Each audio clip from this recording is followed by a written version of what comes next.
Барлықтарыңызға сәлем достар, менің каналыма қош келдіңіздер. Бүгінгі бізде өтетін сабағымыздың жаңа тақырыбы household items, яғни үй шаруасына арналған заттар туралы өтеміз.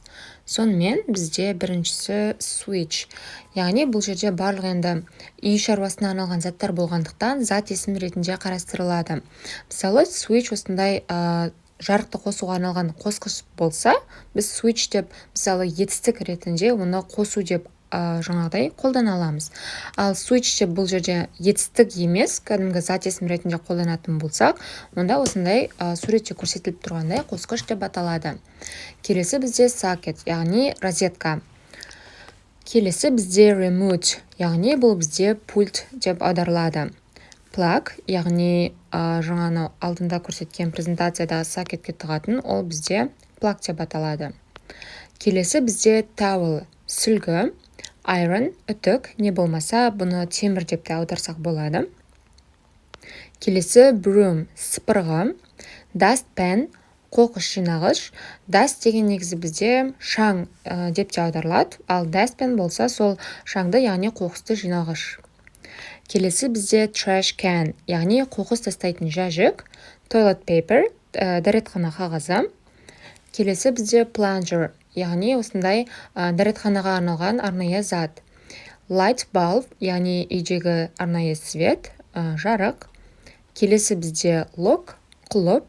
Ал етістік ретінде lock деп қарастырсақ, ол құлыптау болып іс-әрекетті көрсетіп кетеді. Ал lock бұл жерде кәдімгі зат есім болғандықтан біз оны қолмен ұстап көре аламыз, яғни құлып.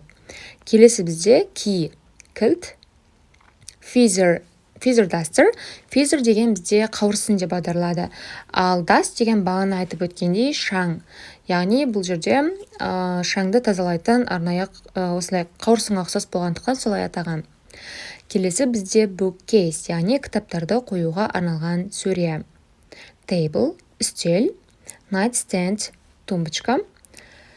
Келесі бізде door, есік. Window, терезе. Curtain, перде. Air conditioner, яғни әуе желдеткіші. Blanket, көрпе. Clock, сағат. Ал watch деп қол сағатын айтамыз. Chair, орындық. Armchair, кресло. Бұл жерде әрбір орындықтың негізі ағылшын тілінде атқаратын өзінің жаңағыдай қызметтері бар. Мысалы бізде armchair деген осылай бір адам ғана отыра алатын, яғни креслоны айтамыз. Lamp, шам. Bed, төсек. Mattress, матрас. Pillow, жастық. Келесі бізде sofa, диван. Яғни бағана мысалы бір адам ғана отыра алатын осындай мысалы кресло деп айтсақ, ал диван көп адам отыра алатын, оны софа деп атаймыз. Ал бізде қазақ тілінде енді көбісі жаңағыдай диван деп жалпы айтыла береді. Ал ағылшын тілінде олар барлығын арнайы бөліп, әрқайсысына өзіндік атауын берген. Floor lamp. Lamp деген бізде кәдімгі лампа, ал floor деген еден, яғни еден жарығы деген секілді аударсақ болады. Келесі бізде vase, база. Келесі ceiling fan, яғни желдеткіш. Келесі бізде carpet, кілем. TV table, яғни теледидарға арналған үстел. Suitcase, чемодан. Candle, шам. Келесі бізде bucket, шелек. Енді біз үй жағдайында осындай кәдімгі шелектерді қарастырсақ болады. Ал негізі bucket деген тағыда мысалы сіздер фастфуд орталықтарына барған кезде сіздерге жаңағыдай крылья салып беретін арнайы ыдыстарды тоже bucket деп атасақ болады.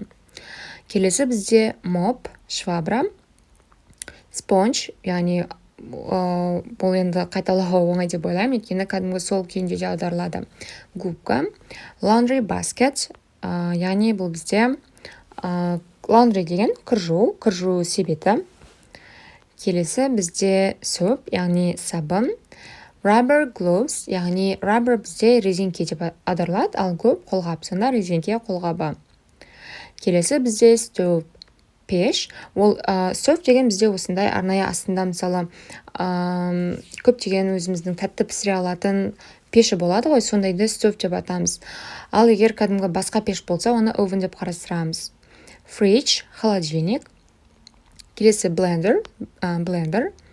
wardrobe гардероб, яғни киім тұратын сөре. Келесі бізде coat rack, яғни coat деген бізде киім, жаңағыдай сырт киім деп аударамыз. Яғни осындай ұзағынан киімдерді қойып қоямыз. Мысалы, мемлекеттік мекемелерге барған кезде, осылай киімді берген кезде тұратын киім ілгіш. Ал coat hanger деген ол бізде кәдімгі үйде өзіміз киімдерімізді іліп қоятын қарапайым вешалкаларды айтсақ болады. Келесі бізде vacuum, шаңсорғыш, не болмаса hoover деп айтсақ болады. Келесі mirror, айна. Fan, желдеткіш, не болмаса алдында көрсеткендей sailing fan дегенде болды, бірақ ол әуеде ілініп тұратын сондай желдеткіштер болады, соған арналған. Ал fan деген кәдімгі осындай суреттегіде қарапайым желдеткішке айтамыз. Келесі бізде sink, яғни раковинаны айтамыз. Келесі toilet, яғни туалет, енді bathtub, ол бізде осылай айтамыз. Сонымен достар, біздегі кезекті шығарылым аяқталды. Егер де қандай да бір сұрақтарыңыз болса, келесі видеоларда қандай да бір тақырыптарды көргіңіз келсе, комментарийға бөлісе кетіңіз.